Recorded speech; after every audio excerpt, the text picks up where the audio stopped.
Share market में consolidation के बाद गिरावट का फेज शुरू हो गया है और गिरावट की सबसे बड़ी वजह है ब्रेंट क्रूड में तेजी। ब्रेंट क्रूड करीब करीब $100 प्रति बैरल के आसपास ट्रेड करता हुआ दिखाई दे रहा है। इस बीच निवेशकों के मन में यह सवाल है कि आगे मार्केट में क्या होने वाला है, क्या आगे गिरावट आने वाली है या फिर से तेजी, यानी कि जो कंसोलिडेशन का जो फेज था वो कंसोलिडेशन का फेज आने वाला है। तो इन्हीं तमाम मुद्दों पर चर्चा करने के लिए, नेक्स्ट वीक की रणनीति बनाने के लिए हमारे साथ जुड़े हैं पीएचडी कैपिटल से प्रीतम सरदार सर। हेलो प्रीतम जी, कैसे हैं आप? हाय, गुड आफ्टरनून सर। बहुत बहुत स्वागत है सर आपका। क्या लग रहा है सर मार्केट का रुख, क्योंकि जो सपोर्ट लेवल था उसको निफ्टी ने ब्रेक कर दिया है, 23,800 के नीचे कारोबार करता हुआ दिखाई दे रहा है। यहाँ से क्या लग रहा है, नेक्स्ट वीक का टारगेट क्या रहेगा, स्ट्रेटजी कैसे बनाए? जी सर, अभी देखिए मेजर जो सपोर्ट लेवल था 23,800 23,850 उसके नीचे आज ओपन आते दिखाई दिया। लेकिन अब देखेंगे इतना नीचे ओपनिंग होने के बाद भी और ऊपर से क्रूड भी देखेंगे कि 102 तक चला गया था, अब वो गिर के 100 के नीचे आ चुका है। एंड अभी दिखाई दे रहा है 98 के आसपास चल रहा है। तो ये जो थोड़ा यहाँ पे रिडक्शन आया है क्रूड ब्रेंट के प्राइस में, तो उसी का यहाँ पे आप रिजल्ट देख रहे हैं निफ्टी में भी, बैंक निफ्टी में भी। तो अभी निफ्टी भी 23,800 के आसपास 23,800 को रीगेन करने की कोशिश कर रहा है। अगर इसके ऊपर आज के सेशन में अगर क्लोजिंग हो जाता है तो ये एक बहुत ही बढ़िया एक क्लोजिंग रहेगा, क्योंकि आज फ्राइडे है और सैटरडे संडे को तो ट्रम्प का बयानबाजी चलता ही है और पूरे हफ्ते ट्रम्प का जो रुख रहता है कहीं ना कहीं वो सैटरडे संडे को आते आते उसका रुख पलट जाता है। और जैसे कि अभी आपको शायद कुछ ऐसा न्यूज आया होगा या फिर नहीं कि क्रूड ब्रेंट भी थोड़ा नीचे आ चुका है। अब देखिए अगर 23,800 को ये रिगेन कर लेता है निफ्टी, तो फिर मंडे को फिर से हम वही रेंज में आ जाएंगे जहां पे हम ट्रेड कर रहे थे, 24,250 से लेके 23,800 के बीच में। अब बीच में हमने देखा था ये रेंज और थोड़ा कॉन्ट्रैक्ट हुआ था और 24,250 से लेके हम 23,000 लगभग 24,000 के आसपास हम वहां अटक गए थे। अब देखिए अगर ये 23,800 के ऊपर क्लोज नहीं दे पाता है आज के सेशन में, तो हो सकता है कि वापस से मंडे को, और अगर संडे एंड सैटरडे को ऐसा कुछ अगर खराब कुछ नहीं होता, तो फिर जो नेक्स्ट सपोर्ट लेवल मुझे दिखाई देता है वो है 23,200 के आसपास, 23,300 के आसपास। ये लेवल्स जो है आपको ध्यान रखना होगा। 23,800 के ऊपर अगर निफ्टी की क्लोजिंग रहती है तो फिर सर क्या फिर वही बैटल ग्राउंड बनेगा, वैसी रेंज बाउंड में ट्रेड करेगा या फिर उस रेंज बाउंड से निकलने के लिए कोई बड़ा ट्रिगर सामने नजर आ रहा है? देखिए सर, अभी तो कोई बड़ा ट्रिगर मतलब जो भी चीजें हो रहा है ये सारा मार्केट में एब्जॉर्ब किया हुआ है। अब देखिए जब तक काउंटर 24,200 250 के ऊपर निफ्टी अगर क्लोज नहीं देता तो बड़ा मोमेंटम यहाँ पे आना मुझे पॉसिबल नहीं लग रहा। और इस बार अगर 24,250 के ऊपर क्लोज देता है तो फिर आपको ये 24,400 एंड 800 की तरफ आपको एक मूवमेंट यहाँ पर देखने को मिलेगा। लेकिन जो अभी का देखिए, जो भी क्वार्टरली रिजल्ट्स जिन काउंटर्स का अभी आया हुआ है वो भी कुछ हद तक मिक्स्ड ही रहा है।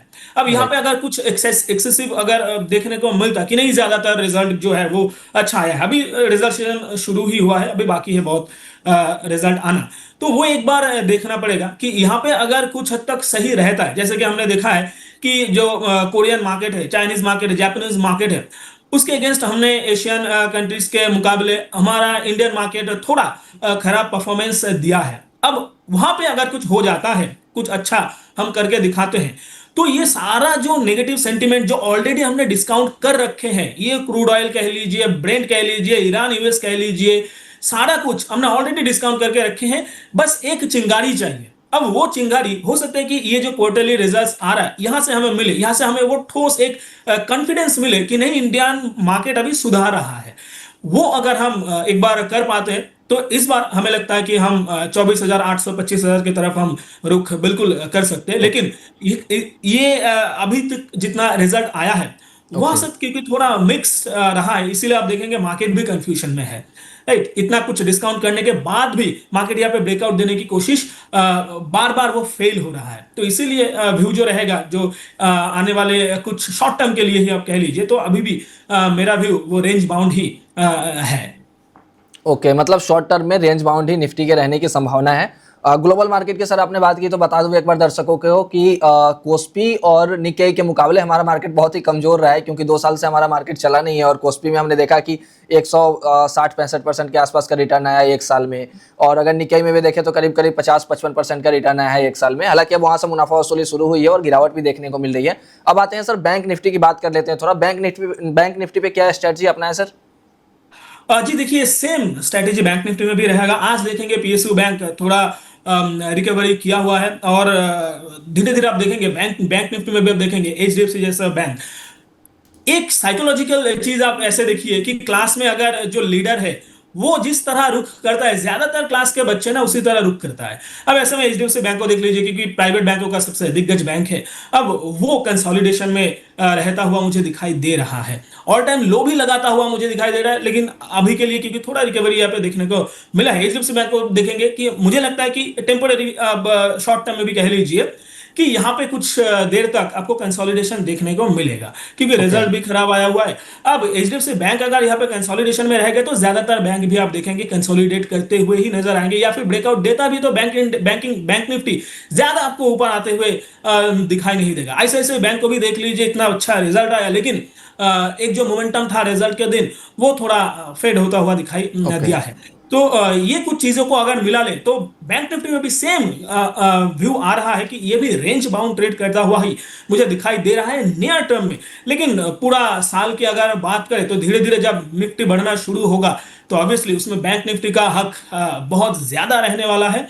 अब क्योंकि ज्यादातर बैंक या तो वो एक मोमेंटम देकर वापस से थोड़ा वहां पे प्रॉफिट बुकिंग या फिर थोड़ा कंसोलिडेशन में है, तो यहाँ पे अगर मार्केट में सेंटिमेंट थोड़ा सा सुधरता है तो यही ब्रेकआउट में कन्वर्ट होता हुआ मुझे दिखाई दे रहा है। लेकिन तब तक एक जो हर्डल मुझे अभी दिखाई दे रहा है बैंक निफ्टी में, वो है लगभग 57,958,000 आप मोटा मोटा कह लीजिए एवरेजली।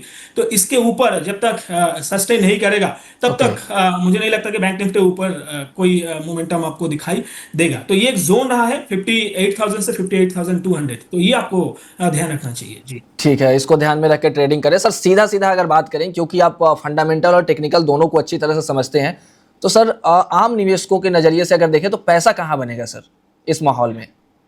जी अभी देखिए, अगर आप सेफ पॉकेट ढूंढ रहे हैं, देखिए पैसा कहाँ बनेगा ये आपको स्टॉक स्पेसिफिक जाना पड़ेगा। ओके। क्योंकि इंडेक्स लेवल पे अगर आप देखेंगे तो इंडेक्स लेवल पे आपको हमेशा प्रॉफिट बुकिंग किसी में अच्छा किसी में बुरा, तो वो एवरेज हो जाता है इंडेक्स लेवल पे। निफ्टी में भी देखिए, बैंक निफ्टी में भी देखिए, ऑटो देख लीजिए। अब अगर निफ्टी में अगर आप देखेंगे तो साल के शुरू से लेके अप्रैल महीने तक निफ्टी में गिरावट था और सारे इंडेक्स मोटा मोटा उसी को फॉलो किया। अब अप्रैल के बाद से एक रैली सारे इंडेक्सेस में आपको एक देखने को मिलेगा। फार्मा बहुत अच्छा किया है और फार्मा भी बहुत अच्छा कर भी रहा है। थोड़ा प्रॉफिट बुकिंग देखने को मिला है, क्योंकि फार्मा इतना अच्छा चल रहा था और ट्रंप को वो सहन नहीं हो रहा था। तो यहाँ पे भी कुछ ना कुछ न्यूज उन्होंने डाल दिया कि नहीं 2 साल बाद यहाँ पे भी टैरिफ लगने वाला है, तो ऐसा कुछ बयान आया था। तो वहां पे थोड़ा सा हलचल, कॉन्फिडेंस थोड़ा ढीला होता हुआ दिखाई दिया। लेकिन यहाँ पे आप देखेंगे कि ये जो काउंटर्स है, जैसे कि निफ्टी आप मीडिया कह लीजिए, हालांकि मीडिया में मैं उतना पॉजिटिव रहा नहीं हूं कभी भी, क्योंकि एक दो ही काउंटर है जो पूरे इंडेक्स को चलाता है, वेटेज इतना हेवी है। तो निफ्टी इंडेक्स जो मीडिया इंडेक्स है वो ऊपर आते हुए दिखाई देता है। लेकिन अगर आप स्टॉक स्पेसिफिक जाएं तो कुछ स्टॉक ऐसा है, जैसे कि बजाज ऑटो देख लीजिए, क्योंकि क्रूड इतना ऊपर आ चुका है लेकिन रिजल्ट इतना अच्छा आया है और मार्केट में हमने देखा भी है ये कि इस मार्केट में जिनका रिजल्ट अच्छा आ रहा है मार्केट उसको रिवॉर्ड कर रहा है। जैसे कि बजाज ऑटो आप एक एग्जांपल है, मारी को देखिए, नेस्ले। तो ये सारा देखिए स्टॉक स्पेसिफिक जाएंगे तो शायद ज्यादा अच्छा रहेगा। Index okay. स्पेसिफिक अभी कंफ्यूजन ही आपको ज्यादा नजर आएगा जी। ओके, स्टॉक स्पेसिफिक जाने में थोड़ा मुनाफा बन सकता है सर। अगर ये सोचे सेक्टर वाइज भी हम सवाल आपसे पूछेंगे, लेकिन आप अगर अपने तरफ से बताएं कि अभी अगर देखिए अगले 2-3 महीने में तो कौन सा सेक्टर आउट परफॉर्म कर सकता है जहां पर मुनाफा बन सकता है? क्योंकि 2 साल में हमने देखा है कि निफ्टी ने निगेटिव रिटर्न ही दिया है, करीब 3-4% के आसपास का निगेटिव रिटर्न मिला है। तो निवेशकों को कहीं से मुनाफा बना नहीं है। गोल्ड सिल्वर में भी देखें तो एक तेजी आई थी, तेजी के बाद मुनाफा वसूली हुई, करेक्शन के बाद करीब करीब सिल्वर में 100% के आसपास की करेक्शन, 50% के आसपास की करेक्शन देखने को मिल रही है। गोल्ड में भी करेक्शन है। तो कहाँ से पैसा बनाए निवेशक, कौन से सेक्टर से पैसा बनाए अगले 2-3 साल का शॉर्ट टर्म के नजरिए से?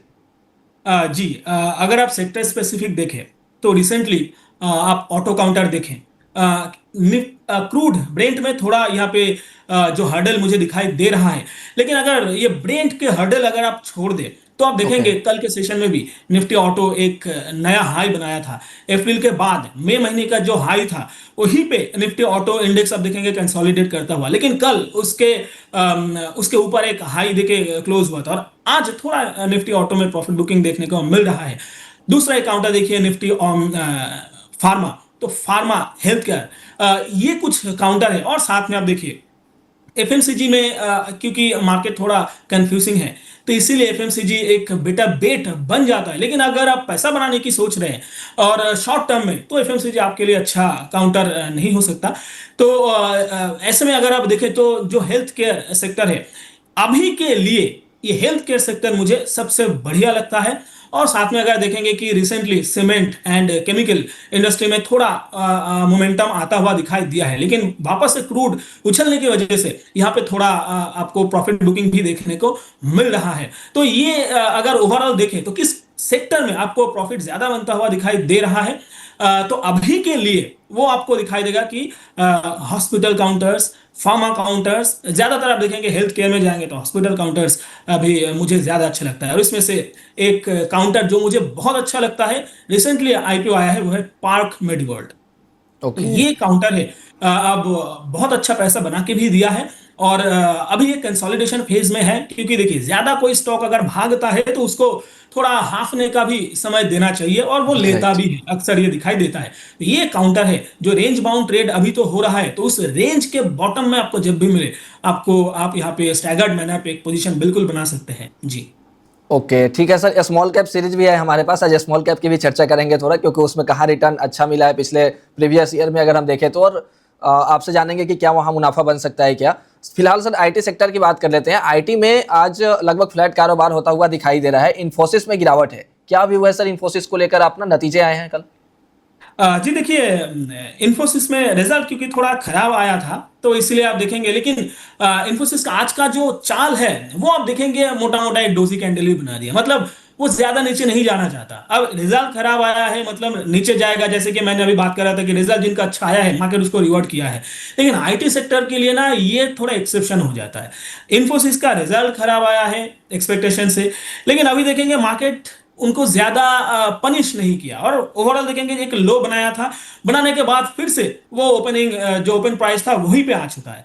तो इससे हमें एक चीज तो पता चलता है कि ओवरऑल आईटी सेक्टर में, और बाकी सारे देखें परसिस्टेंट, कोफोर्ज, टीसीएस, ये भी देखेंगे आज मोटा मोटा अच्छा ही किया है, जहां पे गैप डाउन ओपन हुआ था उससे तो ऊपर ही चल रहा है।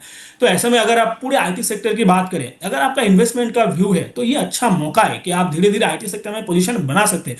हालांकि एक चीज ये मेरा स्टांस कुछ दिन से यही रहा है, पूरे आईटी सेक्टर में कुछ दिन क्या कुछ महीने से ही यही रहा है कि यहाँ ओके। पे धीरे धीरे आप पोजीशन बना सकते हैं, लेकिन दिक्कत यहाँ पे ये होगा कि इमीडिएटली आपको आईटी सेक्टर चलता हुआ नहीं दिखाई देगा। ओके। कोई काउंटर अगर ऊपर आ भी रहा है तो वो धीरे धीरे उसमें थोड़ा प्रॉफिट बुकिंग आपको देखने को मिलेगा। इसका कंफर्मेशन कहां पे आपको आएगा कि नहीं आईटी सेक्टर अब चलने के लिए रेडी है, वो जब इन्वेस्टर्स को कॉन्फिडेंस आना शुरू होगा। वो कॉन्फिडेंस कैसे आएगा? जब ये जो रिजल्ट आया है, क्योंकि यहाँ पे थोड़ा मिक्स्ड रिजल्ट आया हुआ है, टीसीएस का थोड़ा अच्छा आया है, महिंद्रा महिंद्रा का अच्छा आया है, एक्सेलटेक का थोड़ा अच्छा आया है, लेकिन अब इन्फोसिस, विप्रो, ये सारा कुछ काउंटर्स आप देखेंगे जहाँ पे थोड़ा खराब आया है और कुछ तो अभी भी बाकी है मिड कैप्स की अगर बात करें तो। ये जो मिक्स्ड है, यहां से हमें एक चीज पता लग रहा है कि नहीं, खराब होना थोड़ा रुक चुका है। अब अगला क्वार्टर का जब रिजल्ट आएगा वहां पे अगर इससे हम थोड़ा अच्छा रिजल्ट हमें देखने को मिलता है तो फिर यहाँ पे आप देखेंगे कि यहाँ पे एक अच्छा बॉटम बनता हुआ जो अभी शुरू हो चुका है काइंड ऑफ, एंड यहाँ पे आपको एक बुलिश रैली आपको होता हुआ दिखाई देगा। और ग्राउंड लेवल पे देखेंगे एआई को लेके इतना बवाल हुआ है, अभी एआई को लेके सारा जो आईटी काउंटर से ये ग्राउंड लेवल पे भी काम करना शुरू कर चुका है जी। ओके ठीक है सर, आते हैं थोड़ा स्मॉल कैप सीरीज पे। कुछ स्टॉक्स है मेरे पास सर। वेल्सपन कॉर्प, एक साल में 100% का रिटर्न, एक महीने में 10% का निगेटिव में रिटर्न रहा है, लेकिन एक साल का जो रिटर्न हम देख पा रहे हैं कि 100% के आसपास का रिटर्न है। उस रिटर्न के अकॉर्डिंग चार्ट क्या बता रहा है? क्या आगे इसमें मुनाफा बनेगा? निवेशकों को पैसा लगाना चाहिए इसमें? जी बिल्कुल, मेटल में मेरा एक स्टांस है पूरे एकदम साल के शुरू से। अब देखेंगे डोनाल्ड ट्रंप का एक बयान आया था कि जो चाइना है, चाइना इतना डोमिनेट करता है पूरे rare earth material supply chain को लेके, तो उसमें तंग आके ट्रंप ने एक बयान दिया था कि नहीं, हम ना अलग से एक वैल्यू चेन बनाएंगे, सप्लाई चेन बनाएंगे, जहां पे इंडिया, इजराइल, वियतनाम, इंडोनेशिया, ये सारे कंट्रीज रहने वाला है। और उसी से हम एक चीज जो हमने भाव लिया था कि इस साल में मेटल काउंटर्स, यहां पे आपको एक मोमेंटम दिखाई देगा। और हमने देखा है कि ये बयान आने के बाद तुरंत अप्रैल में आते आते मेटल सेक्टर्स में एक बड़ा रैली आया था। वो हिंडाल्को कह लीजिए, वेदांता कह लीजिए, अब बाकी कॉपर कह लीजिए, सारे में आपको एक मोमेंटम देखने हुए मिला है, स्टील में भी। अब जो वेल्सपन कॉर्प है, यहां पे भी देखेंगे तो चार्ट में अगर बताएं, बढ़िया चार्ट हमें लगता है। मेटल में थोड़ा प्रॉफिट बुकिंग भी आता हुआ आपको दिखाई दिया है, लेकिन यहां पे आपको उतना प्रॉफिट बुकिंग देखने को नहीं मिला। एक अच्छा ओके। डीप में है और ये एक अच्छा पोजीशन में आप यहाँ पे एवरेजिंग भी करके आप जा सकते हो। अगर आपको थोड़ा अच्छा होगा कि अगर आपको काउंटर थोड़ा और नीचे अगर आप ले पाए, जो लेवल रहेगा लगभग 1550 के आसपास, अगर काउंटर आपको मिलता है, क्योंकि ओके। यहां पे थोड़ा कंसोलिडेट होता हुआ मैं देख पा रहा हूं, तो इसी लेवल पे मुझे लगता है कि एक बॉटम बना के काउंटर वापस से आपको ऊपर आते हुए दिखाई देंगे। और चार्ट इतना अच्छा है और मुझे लगता है कि ये काउंटर आपको थोड़ा डिप लगाने के बाद आपको वापस से ये ऑल टाइम हाई की तरफ बढ़ता ठीक। हुआ दिखाई देगा। शॉर्ट टर्म में बहुत चला है, तो थोड़ा डिप का वेट अगर आप करेंगे, मैं जो 15 अभी लेवल बता रहा था वो शॉर्ट टर्म के लिए था, तो अगर ओके। आप थोड़ा लॉन्ग टर्म का व्यू रखते हैं तो एक डीप अगर आपको और मिल जाता है, वहां पे आप पोजीशन बनाएंगे, तो ये बहुत ही बढ़िया रहेगा। ये काउंटर आगे जाके बहुत अच्छा करने वाला स्टॉप लॉस क्या बताएं सर? इसका स्टॉप लॉस बहुत जरूरी है सर, स्टॉप लॉस क्या बताएं आप सर? जी, यहाँ पे मैं कोई टारगेट भी नहीं दिया। और स्टॉप लॉस की बात करें तो देखिए, अभी तो इस लेवल पर पोजीशन ना बनाएं तो ज्यादा अच्छा है, क्योंकि चला ओके। बहुत ज्यादा है। अब शॉर्ट टर्म में यहाँ थोड़ी देर कंसोलिडेट होता हुआ मैं देख पा रहा हूं, और यहाँ पे अगर ऊपर चलता भी है तो ज्यादा यहां से मैं ऊपर मैं देख नहीं पा रहा हूं। अगर आपको थोड़ा डिप मिलता है, वो डिप अगर आप लॉन्ग टर्म में भी देखें, डिप में कहां तक अगर मिले, अगर आपका व्यू थोड़ा लॉन्ग टर्म है, तो देखिए 1300 के आसपास अगर आप ले पाए इस काउंटर को, 1300 के आसपास अगर एक डिप मिलता है, वो एक इतना अच्छा जोन रहेगा आपके लिए कि आप यहाँ पे बेट लेके आप यहाँ पे 1-1.5 साल तक भी काउंटर को होल्ड कर ओके। सकते हो। तो ये एक ओके। अच्छा लेवल रहेगा मेरे हिसाब से। ओके ठीक है सर। अपार इंडस्ट्री एक साल में 60% का रिटर्न, एक महीने में 16% का निगेटिव रिटर्न है। क्या यहाँ पे मौके बन सकते हैं? अगर मौके बन सकते हैं तो स्टॉप लॉस और टारगेट क्या होगा? जी बिल्कुल, अपर इंडस्ट्रीज भी चार्ट में बढ़िया लगता है। अगर आप वीकली चार्ट देखेंगे, मंथली चार्ट देखेंगे, तो बढ़िया रैली था, लगातार हायर हाई हायर लो बनाते हुए ऊपर ही आ रहा है। और रिसेंटली इतना अच्छा चला है कि इस काउंटर में भी एक थोड़ा सा, जैसे कि हमने नेटवर्क में भी देखा है, तो यहाँ पे भी एक कंसोलिडेशन की जरूरत है, जो होगा बेसिकली टाइम करेक्शन। तो रिसेंटली इस काउंटर में आपको उतना बड़ा मोमेंटम यहाँ पे आता हुआ मुझे नहीं दिखाई दे रहा है। काउंटर को थोड़ा टाइम दीजिए और इस दौरान आप इसको ऑब्जर्वेशन पे रखिए, क्योंकि आज भी अगर देखेंगे बढ़िया रैली आया था, लेकिन ऊपर से पूरा फेड होते हुए दिखाई दिया। ओके। मुझे नहीं लगता कि काउंटर यहां से ज्यादा नीचे आने वाला है, और इसी जोन पे आपको एक बॉटम भी बनते हुए नजर आ सकता है। अब काउंटर कहां पे रैली शुरू होगा, अब देखेंगे। अगर काउंटर 14,300 14,400 के ऊपर अगर आपको सस्टेन करते हुए दिखाई दिया, तो फिर यहां पे आपको एक बड़ा मोमेंटम जो ऑल टाइम हाई एंड उससे भी ऊपर आपको लेके जाएगा। लेकिन तब तक यहां पे आप फ्रेश पोजीशन मत बनाइए, थोड़ा वेट कीजिए, काउंटर को यहां पे एक बॉटम बनाने दीजिए, फिर जाके आप यहां पे पोजीशन बनाइए, तो फिर अच्छा रहेगा। जिनके पास है वो बिल्कुल एक स्टॉप लॉस रखने का सलाह होगा, जो होगा 12,800 के आसपास, 12,790 800 के आसपास एक स्टॉप लॉस आप यहां पे रखेंगे, आप इसको होल्ड कीजिए जी। ओके ठीक है सर। आरआर केबल और फिनोलेक्स केबल, आरआर केबल की पहले बात कर लेते हैं। 67% का रिटर्न पॉजिटिव में, 67% का रिटर्न 1 ईयर्स में रहा है और 2% निगेटिव रिटर्न रहा है, लेकिन इस वीक में हमने देखा है कि ये चला है शेयर। अगर फिनोलेक्स केबल की बात करें तो 32% का रिटर्न। दोनों में क्या स्टॉप लॉस लगाएं, टारगेट क्या रखें सर? जी बिल्कुल, आरआर के बिल आप देखेंगे बीच में power and specially MNC power sector बहुत अच्छा चला था। अब ये सारा जो केबल काउंटर्स है, वो भी आप देखेंगे बढ़िया चलता हुआ। अगर आरआर केबल का अगर मैं फंडामेंटली भी बात करूं, तो काउंटर मुझे फंडामेंटली भी अच्छा लगता है। 27,000 करोड़ का मार्केट कैप है। वायर एंड केबल से सेगमेंट पे इनका बड़ा दबदबा है। पी भी देखेंगे तो बढ़िया लगता है 55 का पी चल रहा है। और अभी जो पी के हिसाब से भी अगर आप देखें तो काउंटर और भी ऊपर जा सकता है। और चार्ट में भी अगर आप देखेंगे वीकली चार्ट, मंथली चार्ट, तो यहाँ पे एक रैली आया हुआ है और मुझे लगता है कि ये मोमेंटम आपको और भी ऊपर जाता हुआ दिखाई देगा। शॉर्ट टर्म में भी अगर बात करें तो ये जो लेवल एक डिप जो लगा था लगभग 2170 के आसपास, ये एक अच्छा जोन था। अब देखिए काउंटर अभी तो चल रहा है 2450 के आसपास और मुझे लगता है कि ये काउंटर 3000 एंड 3000 से भी थोड़ा ऊपर जाता हुआ शॉर्ट टर्म में अगर आपका व्यू 1 महीना 1.5 महीना भी है तो इससे ऊपर मैं शॉर्ट टर्म में जाता हुआ देख पा रहा हूं। अभी के लिए जिनके पास है वो एक स्टॉप लॉस मेंटेन कीजिए। जो ये लो था, जो डिप का लो था 2170 के आसपास, वहां पे एक स्टॉप लॉस मेंटेन करने का सलाह रहेगा जी। ओके। यस, तो फिनोलेक्स केबल की भी बात करें तो देखिए काउंटर अभी तक मैंने जितना काउंटर को लेकर डिस्कशन किया है उसमें से इसका चार्ट थोड़ा मुझे नेगेटिव लग रहा है, क्योंकि यहाँ पे देखिए काउंटर में हाई बीटा काउंटर है, वोलेटिलिटी बहुत ज्यादा है और यहाँ पे एक प्रॉफिट बुकिंग भी देखने को मिल रहा है। अब ये काउंटर कंसोलिडेशन में जा सकता है। काउंटर में तब तक बड़ा मोमेंटम नहीं आ सकता जब तक काउंटर 1200 1200 के ऊपर सस्टेन नहीं करता, वो भी वीकली लेवल पे। अब यहाँ पे इतनी बार इन्होंने ट्राई किया है, लगभग 1 2 3 मैं 3 बार देख पा रहा हूं वीकली लेवल पे। मई से जून के बीच में इन्होंने ट्राई किया है इस काउंटर ने, लेकिन 1200 के ऊपर काउंटर क्लोज देने के लिए सक्षम नहीं हो पाया। तो यही मुझे सबसे बड़ा हर्डल लगता है। काउंटर जब तक इसके ऊपर क्लोज नहीं दे देता तो यहाँ पे एक बड़ा मोमेंटम आना मुझे पॉसिबल नहीं लग रहा। जिनके पास है तो बिल्कुल एक अच्छा पोजीशन पे है, यहाँ पे एक स्टॉप लॉस आप बिल्कुल रख सकते हैं। अभी काउंटर अब देखेंगे तो जो 200 डीएमए है वहां पे रेस्ट लेने की कोशिश कर रहा है। अगर सक्सेसफुली वो ये कर पाता है तो फिर यहां पे एक कंसोलिडेशन जोन, एक रेंज देखते हुए मिलेगा। अब जब तक वो रेंज बना रहेगा तब तक काउंटर में सब कुछ बढ़िया है। अब धीरे धीरे यहाँ पे ब्रेकआउट आने का पॉसिबिलिटी भी बढ़ जाता है, लेकिन अभी के लिए इस पे आप कोई खास यहाँ पे पोजीशन मत बनाइए। स्टॉप लॉस जो रहेगा वो बिल्कुल जो 200 डीएमए है उसका थोड़ा सा नीचे अगर देखेंगे 930 के आसपास, तो यहाँ पे 930 या फिर आप देखेंगे 900, तो ये जोन पूरा आप नजर पे रखिए। यहाँ पे एक स्टॉप लॉस बना के आप इसको होल्ड कर सकते हैं।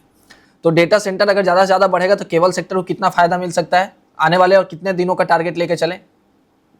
जी बिल्कुल, अगर आप डेटा सेंटर की बात करें तो बिल्कुल केबल सेक्टर्स को बहुत ज्यादा फायदा मिलने वाला है। और ऐसे में जो mid and small cap counters है वो आपको नजर में रखना चाहिए। ऐसा कुछ काउंटर्स जैसे कि आरआर केबल, साथ में KEI industry, Finolex cable, siemens, तो ये सारा काउंटर आप देखेंगे ये फंडामेंटली बहुत ही बढ़िया लगता है मुझे। और ये सारा काउंटर्स आप ऑब्जर्वेशन पे रखेंगे तो आपको चार्ट में भी पता चल जाएगा कि कौन सा काउंटर है रिलेटिवली ज्यादा स्ट्रेंथ आपको दिखाई दे रहा है। केईआई इंडस्ट्री की अगर बात करें तो वहां पे भी देखेंगे बहुत अच्छा चला था, एक डिप में आया है, अब उस डिप को सस्टेन करने की कोशिश हो रहा है। पॉलीकैप भी आप देख लीजिए, ये भी काउंटर बहुत बढ़िया है। पॉलीकैप केईआई ये दोनों का चार्ट लगभग सेम ही है। तो ये सारा काउंटर्स अगर आप नजर में रखेंगे तो ज्यादा अच्छा रहेगा। केबल इंडस्ट्री को जब डेटा सेंटर का थीम वापस से चलने लगेगा, वैसे चल तो रहा है लेकिन थोड़ा क्योंकि अभी डिप्रेशन है मार्केट में, थोड़ा कंफ्यूजन है, तो अभी थोड़ा यहाँ पे कंसोलिडेट करता हुआ आपको दिखाई देगा।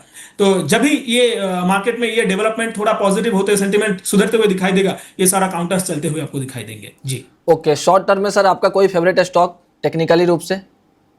जी जैसा कि आरआर केबल को लेकर आपने बात किया, ये एक बढ़िया काउंटर है। अगर केबल की बात करें तो शॉर्ट टर्म में ये काउंटर मुझे बढ़िया लगता है। दूसरा अगर डेटा सेंटर की ही बात करें तो E2E नेटवर्क एंड मॉस्चिप, ये सारा जो काउंटर है सारा क्योंकि डेटा सेंटर से ही रिलेटेड है। मॉस्चिप अगर देखें AI, semiconductor and data centre, ये तीन एक साथ हाथ मिलाते हुए आपको चलते हुए नजर आएगा। तो ये सारा अगर आप एक साथ रखेंगे तो ये आपका पूरा ओवरऑल आपका एक पोर्टफोलियो भी यहाँ पे बन सकता है, ये तीन सेक्टर को एक साथ लेके। तो शॉर्ट टर्म में आप आरआर केबल को भी बिल्कुल एक बार नजर में रख सकते हैं जी। ओके, ठीक है सर, बहुत बहुत धन्यवाद सर, आपने समय निकाला हमारे दर्शकों के लिए। इस पूरे शो के लिए डिस्क्लेमर क्या होगा सर?